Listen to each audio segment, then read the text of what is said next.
कभी कभार पाकिस्तान के हालात देखकर वो पंडित याद आता है जिसने लॉर्ड माउंटबेटन के मुंह से हिंदुस्तान की तकसीम के दिन का ऐलान सुनकर इसे दूर दराज के मंदिर से एक खत लिखा था। हिंदुस्तान के वायसरॉय ने जब ऐलान किया कि 14 और 15 अगस्त की दरमियानी रात बरतानवी राज का खात्मा होगा और इक्तदार लोकल लीडर्स को सौंप दिया जाएगा और वो हिंदुस्तान और पाकिस्तान की कयादत करेंगे, तो सब पंडित इसी वक्त जायचा बनाने बैठ गए थे कि इस दिन इन दो मुल्कों का आजाद होना कैसा होगा, क्या ये मुनासिब तारीख होगी, इस रोज जन्म लेने वाले मुमालिक का मुस्तकबिल क्या होगा। इस पंडित ने दोनों मुल्कों का जायचा बनाया तो इसकी आंखें हैरत और खौफ से फैल गईं।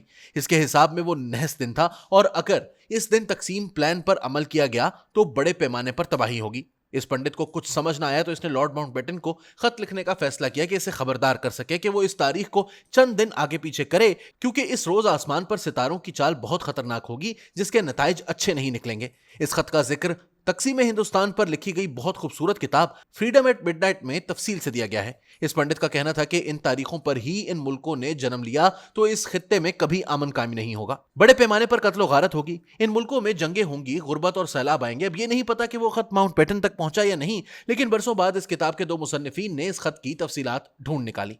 वैसे अगर ये खत जायचे समेत लॉर्ड माउंटबेटन तक पहुंच भी जाता तो इसने कौन सा इसे संजीदा लेकर तारीख बदल देनी थी। 7 समंदर पार से जंग अजीम डोम में बरतानिया की तरफ से लड़ने वाला माउंटबेटन इन बातों पर भला कब यकीन करता।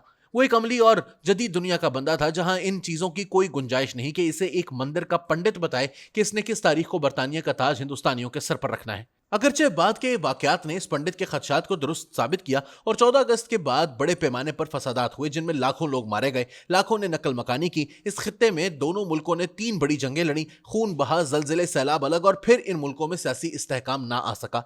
पाकिस्तान में मार्शल लॉ की इब्तिदा हुई तो भारत में इंदिरा गांधी ने इमरजेंसी लगाकर बुनियादी इंसानी हुकूक की खिलाफ वर्जियां की और मुखालिफों का जीना हराम कर दिया। यूं देखा जाए तो पाकिस्तान और हिंदुस्तान मुश्किलात में घिरे रहे और आपस की लड़ाइयों ने दोनों मुल्कों के लिए मसाइल ही पैदा किए जो खत्म होने में नहीं आ रहे। हिंदुस्तान इस लिहाज से खुशकिस्मत रहा कि इनके यहाँ वजीर आजम नेहरू 16-17 बरस तक जिंदा रहे और मुल्क की जमहूरी बुनियादें मजबूत कर गए। शुरू के बरसों में बहुत अहम फैसले वो कर गए जिन्होंने इस नई रियासत को बेहतर आगाज फराहम किया, जबकि पाकिस्तान इस मुकाबले में खुशकिस्मत ना रहा कि कायदे आजम ज्यादा देर जिंदा ना रहे।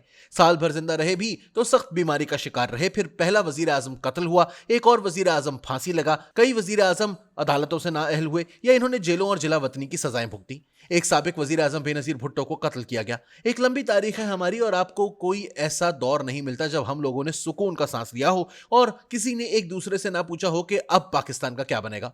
मैंने जब से होश संभाला है ये एक फिक्रा सुनने को मिला है कि हालात बहुत खराब हैं, अब क्या होगा, हमारा क्या बनेगा।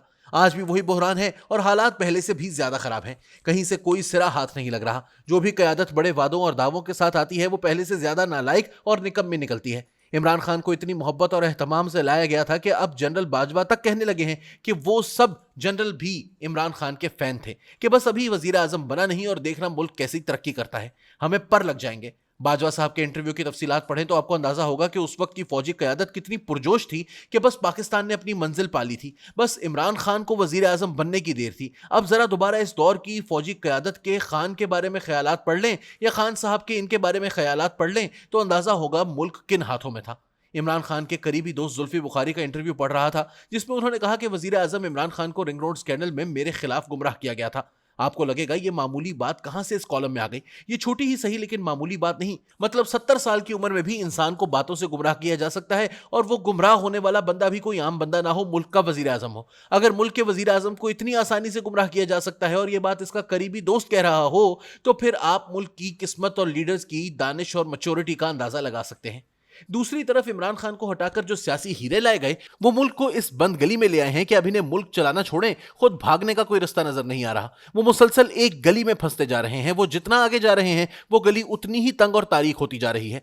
वो जो भी इकदामात करते हैं उल्टा उनके गले पड़ जाते हैं। इमरान खान को हटाना जहां एक गलत फैसला था कि इन्हें अपनी सियासी मौत मरने देते तो अगला इलेक्शन वो जीत सकते थे, या फिर अदम एतमाद की तहरीक के फौरन बाद इलेक्शन कराते तो भी इनके चांसेस थे कि पावर में आते, लेकिन शहबाज शरीफ पर शेरवानी पहनने की ख्वाहिश गालिब आ गई। इसका एक फायदा तो ये हुआ कि शहबाज शरीफ की जो मिथ थी कि वो बहुत अच्छे मुंतजिम हैं, वो टूट गई। इस वक्त अगर नवाज लीग तमाम तर खराबियों के बावजूद शाहिद खाकान अब्बासी को आगे कर देती और शरीफ खानदान खुद भी थोड़ा सब्र कर लेता, बाप वजीर आजम और बेटा वजीर आला ना बनता, तो बहुत फर्क पड़ता। मुझे याद है पिछले साल इन्हीं दिनों वजीर आजम हाउस में होने वाली सहाफियों से पहली मुलाकात में मैंने यही बात शहबाज शरीफ को कही थी कि सर, बाप बेटे का वजीर आजम और वजीर आला बनना, जो खुद मनी लॉन्ड्रिंग मुकदमात में जमानत पर है, वो ना इनकी पार्टी को हजम होगा ना ही लोगों को, और उल्टा इमरान खान को ही फायदा होगा। फिर इसहाक डार भी लंदन में इस तरह सबर ना कर सके जैसे शहबाज शरीफ से सबर ना हो रहा था। वो भी लंदन से दौड़े और मिफ्ता इस्माइल को हटाकर वजीर खजाना बनकर आईएमएफ को धमकियां देने लगे। यूं वो डील जो फाइनल होने के करीब थी, आज तक नहीं हुई। इकोनॉमी तबाह हो गई, डार साहब की अना की कीमत पूरा मुल्क अदा कर रहा है। अब ऊपर से सुप्रीम कोर्ट ने हुकूमत की सारी प्लानिंग पर पानी फेर दिया है। पंजाब में इलेक्शन 8 अक्टूबर की बजाय 14 मई को कराने का हुक्म दिया है। अब शहबाज शरीफ और इनके साथियों की हालत उस बंदे जैसी हो चुकी है जो किसी कुएं में गिर गया था। पूरा गांव सारा दिन निकालने की कोशिश करता रहा, शाम तक इसे ना निकाल सके तो इस बंदे ने कुएं के अंदर से गालियां देकर कहा, ओए नालायकों, मुझे कुएं से निकालते हो या मैं खुद किसी तरफ मुंह कर जाऊं।